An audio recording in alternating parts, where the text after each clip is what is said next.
Hi everyone, my name's Sudhan Chitgopkar, and I'm a first-year student at UGA investigating machine learning applications with a focus on Bayesian networks. Today we'll be focusing on the utilization of a multi-stage mathematical model to predict antigenic shifts in the influenza virus. As we know, the influenza virus is one that's fairly commonplace, both here in the United States and abroad. As such, vaccine preparation for the flu season is both a critical and precise endeavor. Because the influenza virus has a problematic tendency to mutate with relative frequency, it is critical that the correct vaccine pertaining to the necessary strain of the influenza virus be correctly stocked. To that end, my work in this field revolves around creating a more effective prediction model for mutations in the influenza virus. Before we get into the intricacies of the model, though, let's take a quick step back to understand some key components of the virus structure. While most Americans take for granted the existence of a proper flu vaccine for each season, the necessary vaccine for any given year is difficult to find. This is because of influenza's NA and HA proteins. These proteins are critical to combating the influenza virus as they're the proteins recognized by the immune system and make the human body capable of triggering the appropriate response. Unlike many other viruses, though, the NA and HA proteins of the influenza virus don't remain constant. Rather, they shift in two key ways. Firstly, through antigenic drifts, whereupon minuscule changes in underlying genes of the influenza virus lead to similarly small changes in the NA and HA proteins.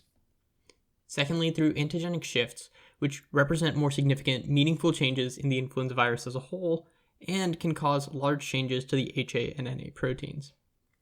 These drifts and shifts, if incorrectly targeted by a vaccine, significantly decrease the vaccine's effectiveness. In some cases, these mutations may even render the vaccine functionally useless. Although modern means of mutation predictions with respect to the influenza virus have become significantly more accurate than before, they tend to be imprecise. Specifically, the United States federal government stocks 16 different vaccine types to combat the influenza virus for any given year. Because current prediction models lack the precision needed to allow the government to confidently store fewer vaccine types, there exists an important double bind with respect to vaccine stockpiling. The status quo approach of taking an abundance of vaccines and storing them, while precautionary, is both wasteful and costly, taking up an approximated $75 billion of taxpayer money each year. The alternative, however, is disastrous, as administering a vaccine that's ineffective leads to a skyrocketing amount of hospitalizations and deaths each year. Early strain prediction systems destroy the double bind, creating a situation wherein a choice need not be made between risking lives and overstocking. Rather, a prediction model that can lead to stocking only 2 or 3 vaccines can reduce taxpayer costs 40-fold while mitigating any complications caused by such an ineffective vaccine. Critically, this leads us to my work in the field in developing such a model. As aforementioned, my work with machine learning as a whole focuses on Bayesian networks. As such, a critical part of the developed prediction model uses Bayesian networks. At their core, these networks represent a novel subset of machine learning algorithms due to their ability to produce accurate output with significantly less input than competing deep learning models. This is important for 2 reasons. The first is database integrity. Because the accuracy of scientific data regarding the influenza virus strains before 1972 have been questioned, it was absolutely critical that the initial input data to the model be limited to only the most accurate information possible. This trades off quantity of data for quality, a trade-off that would be impractical if using anything but Bayesian networks. The second reason is synthetic strand creation. Because of a limited initial input stream, it's critical that the used machine learning model be able to not only produce maximal amounts of output with the given data, but also that the machine learning model be able to produce synthetic input data that can further be used for model retraining. Because Bayesian networks intrinsically tend to be more adaptive to these applications, it stands to reason that using a Bayesian network was the best option for such a prediction model. Problematically, Bayesian networks alone tend to struggle with initial analyses in testing. Although commonplace, this is a critical harm, as ineffective initial analysis leads to the creation of ineffective synthetic strands, which continues to harm future analysis. This critical and cyclical set of problems, spearheaded by an ineffective initial analysis, renders the Bayesian network useless at predicting mutations in the influenza virus.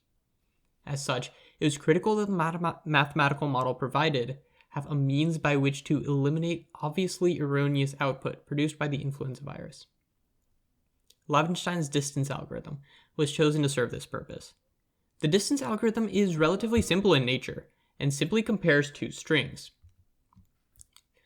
In this particular model, the algorithm is used to compare an initial input RNA strand of the influenza virus with an RNA strand containing predicted mutations.